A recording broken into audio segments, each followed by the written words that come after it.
Je vais faire mon stage au centre Wawinichitin, qui signifie entraide en Innu. Donc, dans la communauté Innu de cette île, où dans le fond sont localisés là, en deux communautés, il y a Washat et Macmanitinam. Je vais travailler en protection de la jeunesse, donc intervenante sociale là, pour le DPJ, pour l'intervention auprès des enfants. J'avais envie de défis. J'avais pas seulement envie de choisir un stage pour la proximité. Je voulais me découvrir dans ce stage-là, forger mon identité personnelle et professionnelle et tenter de les conjuguer ensemble.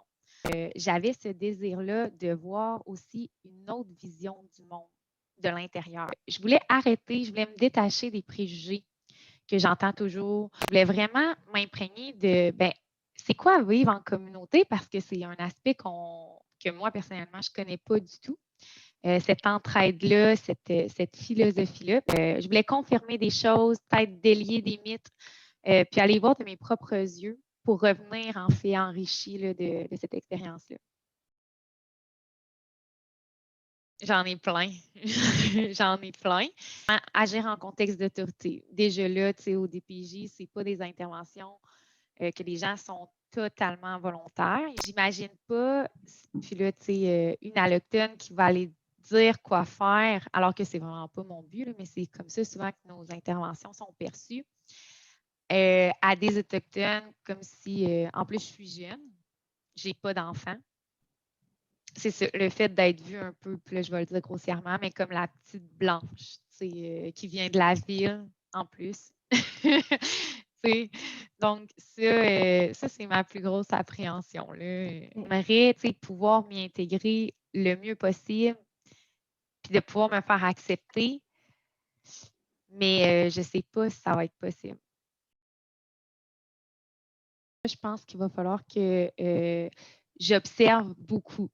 Essayer d'apprendre des mots de la langue, c'est toujours bien perçu. Donc, kwe, bonjour, c'est vraiment quelque chose de bien pour les approcher. Donc, j'essaie de le faire, bon, un peu maladroitement, mais on me dit, c'est pas grave. Au pire, si on ne vaut pas une risée, on ne vaut pas grand-chose. J'ai une collègue qui est arrivée dans cette communauté-là, puis avec son papier et son crayon, puis elle pensait bien faire. Elle pensait bien faire, à prendre des notes. Ils vont dire, ben là, qu'est-ce que tu notes sur moi? Pourquoi est-ce que tu notes ça? Donc, le mot réserve. Moi, c'était. Puis ça l'a sorti comme ça, bon, est-ce qu'on va aller sur la réserve Washat Macmanitinam? On essaie vraiment de ne pas l'utiliser. Si je ne m'étais pas fait reprendre dès le début, je me suis quand même un peu sentie mal parce qu'on se sent mal un peu de notre ignorance. Parce que c'est nous qui veut aller travailler là-bas, puis dans le fond, on n'en connaît pas tant. Ces gens-là n'ont pas besoin d'aide, ils ne veulent pas notre aide. T'sais, on n'a pas à leur imposer la façon dont nous, Occidentaux, on voit le monde. Donc, moi, ça, je garde vraiment ça parce que si je ne reconnais pas leur pouvoir d'agir, c'est comme si je les infantilise. Puis ça, je ne veux pas ça. C'est important dans ma façon d'être à moi de toujours garder ça en tête. En protection de la jeunesse, c'est des journées vraiment chargées. Fait que tout de suite, j'ai été dans le bain dès ma première journée. J'étais stressée, mais les gens nous mettent facilement à l'aise. J'ai essayé tout de suite dans la première semaine de essayer d'entrer en fait en communication avec des Inuits, puis essayer de m'intéresser à eux, comme par exemple la signification de leur nom. Je leur demandais c'était quoi la fratrie, d'où ils venaient. J'ai observé aussi, c'est sûr qu'au niveau des conditions extérieures, disons, des maisons, ben, c'est sûr qu'il y a plus de débris. C'est plus surchargé sur les balcons. Les chiens errants, les chiens attachés, mais vraiment dehors quand il fait froid. Puis ben, les enfants qui marchent au retour de l'école, ça, c'est tellement petit que quand que l'école termine, c'est comme les rues sont remplies d'enfants. J'imagine comme à Québec, mais là, ça m'a plus frappée. Lundi, cette semaine, ça faisait 2 semaines de compléter, disons. Ça a été difficile. Ma journée, le soir, là, je me suis dit, aïe, aïe, aïe. Vraiment, là, ça m'a rentré dedans. J'étais plus fatiguée. Puis mon moral, il allait, j'ai pas pleuré ni rien, mais je ressentais vraiment la différence. J'ai trouvé la réalité difficile. Parce que les réalités sont différentes ici, à l'intérieur de la communauté, puis ça me fait me questionner sur moi, mes malheurs, ce que j'ai pu trouver difficile dans ma vie. J'ai vraiment un besoin de garder ça pour moi, on dirait. J'ai pas envie, j'ai envie que ça soit un cheminement à moi. Je sens que tranquillement, je suis comme dans la pente un peu plus descendante. Je pleure pas le soir, mais je suis plus pensive. J'ai peur de peut-être sombrer, là, dans le sens où j'ai peur de plus en plus me renfermer, que mon moral soit plus au rendez-vous, que mon énergie baisse. C'est comme si j'avais peur de me faire reprocher ma culture à moi, mais que ça soit tellement ancré que moi-même, par exemple, je m'en rendrais pas compte maintenant. Même si je suis à l'affût, même si je regarde, même si j'observe, j'ai peur d'être inadéquate malgré ça parce que la réalité, c'est que je suis vraiment pas une experte de la culture autochtone. Je connais pas le milieu, j'ai pas grandi ici. Fait que j'ai peur qu'il y ait des choses qui m'échappent. C'est moi, dans le fond, il faut que je m'adapte plus à leur référent de culture. Puis, c'est moi qui vais m'adapter à, à eux parce que c'est moi, comme, c'est moi l'intrus, c'est moi qui est intrusive dans leur vie. Puis, c'est pas l'inverse. Fait que, faut que je fasse ma part des choses. Là.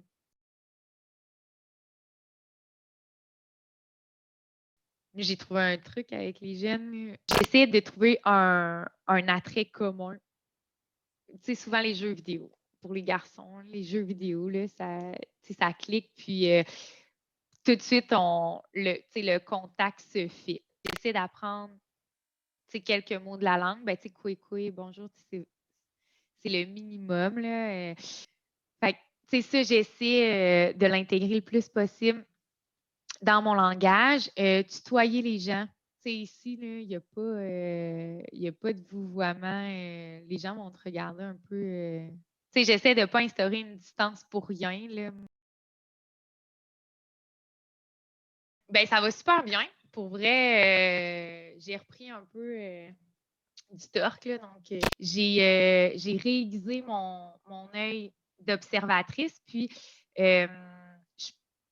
j'ai observé d'autres choses de différents. Puis, ces différences-là, on dirait que je les aime, je les apprécie. J'aime ce que je vois. Fait que ça me fait du bien de voir que je peux trouver du positif dans ces différences-là, puis que ça me permet de voir la vie autrement.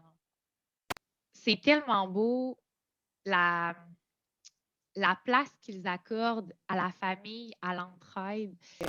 Tout le monde est un élément central. Puis, que tu sois des enfants, un bébé, un adolescent, un aîné, un oncle, on a tous notre place. Puis, c'est vraiment à part égale. Quand on dit que c'est tout le village qui élève un enfant, bien, en communauté autochtone, c'est vraiment ça. C'est qu'on regarde aussi avec notre œil de blanc. Je veux dire, c'est important de se référer vraiment à la façon dont eux perçoivent. Oui, il peut y avoir de la négligence, évidemment, mais vraiment comment est-ce qu'ils conçoivent, eux, la famille, la fratrie, la communauté, la place de l'enfant. Une des différences que j'ai constatées, évidemment, c'est que les familles sont très nombreuses. Les membres, une fratrie peut compter plusieurs enfants. Moi, j'ai sais, j'ai des femmes qui n'ont même pas encore atteint 30 ans, qui ont peut-être 8 enfants. Donc, tu sais, les mères adolescentes, ça fait partie d'une réalité aussi des communautés. Ici, on a toujours ce qu'on appelle le Indian Time. Puis, pour les Inuits, l'important, c'est vraiment de vivre dans le moment présent de la vie en communauté. Le rythme des individus, il est plus lent. Donc, ils ont un rapport au temps qui est vraiment différent. En fait, en milieu alloctone, habituellement, le développement de l'enfant, nous, on va toujours considérer on a un guide, puis c'est comme à 36 mois, ton enfant il doit avoir fait ça, prononcé 50 mots, parce que sinon, on va le considérer en retard. On va essayer vraiment de mettre les services autour de l'enfant pour qu'il puisse atteindre les normes dictées. Le concept de liberté il est central en communauté autochtone. Puis, à ce moment-là, ça fait que le rythme de l'enfant, il faut le respecter autant que le rythme de l'adolescent, que le rythme de l'adulte, parce que sa place, elle est égale aux autres. Donc, il a le droit, lui aussi, à toute sa liberté. Ce qui va faire que, par exemple, nous, on va peut-être se dire, ben là, c'est pas normal, mettons, que ton enfant, il marche pas ou peu importe. Puis, les parents autochtones, habituellement, ils vont laisser la liberté à l'enfant de se développer à son rythme. Moi, j'ai toujours pour mon dire que c'est à nous d'adapter nos pratiques puis notre façon d'être quand on rentre dans une communauté. Et c'est pas l'inverse. De créer des liens, je pense que ça nous permet plus facilement de voir toute la beauté. Donc, on apprend à connaître la personne, puis les résidents de la communauté, les membres de la communauté. Puis, je trouve que ça me fait du bien. Et, dans le quotidien, c'est difficile de s'adapter dans le sens où, à chaque jour, je vois la différence, puis je veux dire, j'essaie de m'adapter le plus possible, mais je vois encore des choses qui sont différentes, puis des fois, c'est ça, je dois y réfléchir. Au début, ça va nous confronter, on va se poser des questions, on va être peut-être mal à l'aise, mais d'aller au-delà de ça. C'est de regarder c'est quoi les fondements, c'est quoi qu'il y a en arrière de ces différences-là. Puis, il faut être ouvert. Il faut être ouvert au changement, puis à se remettre en question, puis d'avoir une ouverture d'esprit, puis d'être capable de se questionner, puis de percevoir la beauté dans leurs différences. C'est que je viens enrichir ma propre vie, avec une partie de mon expérience, puis une partie de leur culture. Je trouve ça beau. C'est comme si j'étais en train de me reconstruire différemment.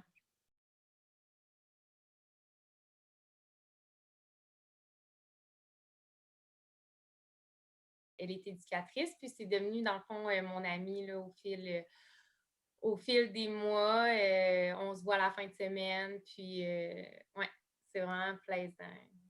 Ça facilite beaucoup, je trouve, comment on vit notre quotidien. Puis, je trouve aussi que ça m'a permis de encore plus creuser un peu plus mes connaissances. Tu sais, des fois, il y a des subtilités qu'on ne verra pas. Mais tu sais, j'ai demandé à Vanessa, ma collègue que vous voyez, tu sais, c'est quoi elle, qu'elle percevait comme différence. Puis, c'est sûr qu'un œil de l'intérieur, ça parle beaucoup plus. Puis, elle m'a soulevé des petits détails que j'étais comme, ah, ben oui, tu sais, c'est vrai. Ça me permet de poser aussi mes questions que j'oserais peut-être pas poser non plus à n'importe qui sur les préjugés qu'on peut avoir ou les idées reçues. Ben, quand on est plus d'affinité avec quelqu'un de la communauté, ben, tu sais, je sais que cette personne-là ne me jugera pas nécessairement sur mes questions. Donc, ça me permet d'aller un peu plus dans l'intimité ou les questions un peu plus qui pourraient venir plus heurter des gens qu'on ne connaît pas, avec qui on n'a pas de lien précis. Fait que c'est vraiment enrichissant comme amitié. Je trouve que ouais, c'est important pour moi aussi de tisser un lien autre que par le travail avec des gens de la communauté.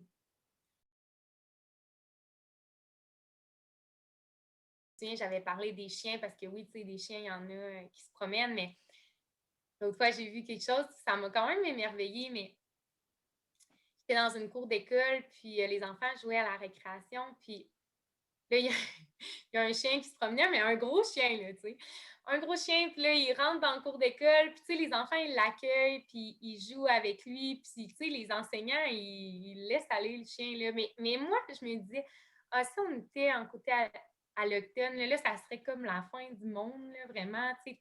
Les enseignants auraient, se seraient vraiment dépêchés, puis ils auraient voulu comme que le chien quitte. Mais tu sais, ici, c'est juste normal. Puis moi, je me souviens d'avoir demandé à un de mes jeunes, tu sais, hey, tu connais-tu ce chien-là? Puis, tu sais, il était comme, ah oui, c'est le frère de mon chien à moi. Tu sais, c'est comme tout est interrelié, là. C'est vraiment fou.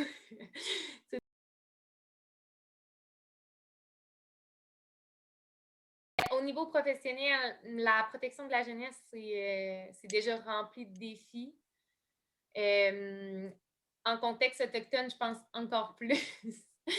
Notre rôle, c'est d'essayer de dans le fond, de tendre notre main, mais pour les accompagner. Donc, on parle d'un chemin qui est côte à côte. Puis souvent, comment que j'aime l'imager, c'est comme que la position, je pense, dans laquelle il faut se mettre, c'est comme si on était sur un chemin côte à côte pour essayer de rejoindre l'enfant qui est comme au bout du chemin, au fond, c'est qu'on essaye de les accompagner. Je pense que, les préjugés, ils se situent des deux côtés. Hein? Je pense que ça serait faux de dire que c'est seulement les Allochtones qui ont des préjugés envers les Autochtones. C'est sûr que moi, je pense que quand on est dans un rôle, puis c'est plate, mais c'est comme ça qu'on le décrit. Moi, je suis étudiante en criminologie, mais qui a un peu un rôle d'autorité qui nous est attitré par la loi. C'est sûr que je dirais que c'est pas la meilleure position pour faire ressentir qu'on est d'égal à égal avec notre clientèle. Donc, déjà là, ça instaure un peu un rapport par rapport aux parents. Puis, il faut essayer je pense, de diminuer cette distance-là qu'il peut avoir entre le parent et nous. Puis, je pense que tout est quand même pas mal une question d'attitude et de comment on va redonner le pouvoir à ces familles-là parce que c'est eux qui détiennent le pouvoir et c'est ce qu'il faut, je pense, véhiculer dans notre pratique. Donc, de miser sur l'empowerment. Moi, tu sais, souvent, avec ma clientèle féminine, c'est vraiment d'écouter leur point de vue à eux, puis comment est-ce que vous voyez ça? Parce que moi, je veux travailler pour vous, tu sais, dans votre intérêt. Donc, j'essaie d'instaurer ce rapport égalitaire-là le plus possible, mais c'est pas vrai que ça va être tous les parents qui vont être ouverts à ça. Ça sera pas tous les parents qui vont être ouverts à ce que ça soit des intervenants allochtones, avec qui collaborer. Moi, j'ai déjà puis là, ça fait juste 4 mois, mais j'ai eu des propos racistes à mon égard. Puis je pense pas que ça avait réellement un rapport avec la façon dont moi, j'ai amené le contact, mais c'est aussi dans la position que je représente, malheureusement. Je veux dire, nous, tout ce qu'on veut, c'est que la sécurité de l'enfant ne soit pas compromise. Donc, je veux dire, il faut que cet enfant-là soit élevé avec les valeurs de leur culture, puis avec les valeurs de leurs parents, puis comment eux voient la vie, là. Moi, je ne suis pas là pour essayer d'imposer une façon de vivre. Au contraire, je veux apprendre de comment eux voient l'éducation de leur enfant, puis OK, qu'est-ce qu'on peut mettre en place ensemble pour que cet enfant-là vive auprès de vous, puis que ça aille bien, tu sais. Je trouve que j'ai beaucoup de choses à apprendre encore, donc j'ai décidé de prolonger mon séjour pour pouvoir essayer encore, bien, premièrement, de vivre l'été ici, puis d'essayer d'attraper un peu plus encore de subtilité que mon œil n'a pas pu encore voir, puis de créer des liens là, C'est ce que j'espère, c'est de créer des liens encore dans la communauté. Ouais. Parce que je pense que quelqu'un qui viendrait 4 mois a un portrait global, mais il y a tellement de spécificités, il y a tellement de choses un peu non dites ou qu'il faut un regard un peu plus minutieux pour les cerner ou parler aux gens, échanger pour comprendre les subtilités de ces détails-là pour vraiment mieux appréhender, je pense, la profondeur de leur réalité. C'est sûr que, tu sais, je vais être beaucoup plus sensible à tous les préjugés qu'on peut avoir, que j'entends du côté des Blancs. Déjà que ça m'irritait avant, mais là, clairement que je trouve que j'ai peut-être une expérience de plus que certains. Clairement que là, je laisserai probablement moins passer des jugements faciles comme ça. Chez les Inuits, là, c'est un peuple rieur, OK? Ils vont... Puis des fois, nous, on va faire des gaffes, OK? C'est normal. Puis des fois, tu sais, ça va faire rire, là, nos clients, mais prenez ça pour rire de vous parce que le rire, là, c'est unificateur. Puis l'humour, là, c'est mondial dans le sens où, oui, on a toute notre sorte d'humour. Là. On a des sortes d'humour, puis j'imagine qu'il y a des sortes d'humour qu'on peut ne pas faire, là, ça, c'est culturel. Mais, tu sais, quand on rit d'un bon cœur, puis d'un bon rire franc, là, avec nos clients, des fois, là, on peut revenir sur ces blagues-là par après, puis je trouve ça tellement... ça, je trouve ça bien. Si vous avez l'opportunité de le faire, puis tu sais, c'est sûr là, qu'il y a des situations que ça va arriver, mais de s'avouer, puis c'est ça aussi la relation égal à égal, c'est que ces gens-là aussi vous montrent leurs difficultés. Fait que moi, ce que j'essaye de faire, c'est toujours laisser aussi un petit bout de moi, tu sais, à certains de mes clients, de montrer que, tu sais, nous non plus, c'est pas toujours facile, puis nous aussi, on peut faire des gaffes, puis de s'avouer juste comme on est des êtres humains, là. Tu sais, donc de se rattacher à ce qu'on a en commun. Puis ça, souvent, ben, être humble, puis pas trop se prendre là, au sérieux, je pense que, tu sais, ça peut créer des moments que, tu sais, moi, je pense que, que, tu sais, que je vais toujours me souvenir quand même. Parce que, tu sais, c'est vrai, puis il y a des gens qui vont vous dire, tu sais, des petits commentaires, puis t'es comme, ben oui, tu sais, t'as raison. Tu sais, t'as raison, puis après ça, vous allez en rire, puis c'est comme juste, ça va rester un bon moment, puis on dirait que si vous pouvez vous le permettre, là, de rire un bon coup des fois avec vos clients, je pense que c'est quelque chose qui est très réunificateur. Je trouve que c'était une expérience quand même assez parfaite pour une première expérience parce que ça m'a permis de tester mes limites, puis parce que nous, on est en milieu urbain.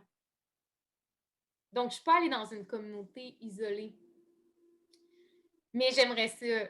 J'aimerais ça, clairement, j'aimerais ça voir c'est quoi la différence entre les peuples autochtones, entre les nations. Puis de plus saisir justement qu'est-ce que tout cet isolement-là, social, physique, géographique, l'accès aux ressources, qu'est-ce que ça peut avoir comme poids, parce que c'est clair que ça a des impacts. Mais restez ouvert. Oui, renseignez-vous. Je pense que ça va déjà vous donner une bonne idée. Puis si vous pouvez avoir accès à des contacts qui ont déjà vécu des expériences, je pense que ça peut être bien. C'est pas facile. On peut essayer de faire de notre mieux, mais je veux dire, tu sais, vous sortirez pas de là comme totalement changé, là, comme si les gens vous reconnaissaient plus. Puis comme si vous, tu sais, vous n'allez plus vous reconnaître, là, je veux dire. Mais ça va certainement vous apprendre, je pense, peut-être à vous connaître mieux, un peu plus. Connaître plus peut-être votre seuil de tolérance au changement, vos limites, les choses à travailler, vos forces aussi. Tu sais, donc, c'est ça. Soyez juste peut-être prêts à vivre une expérience extraordinaire dans le sens où qui sort de l'ordinaire.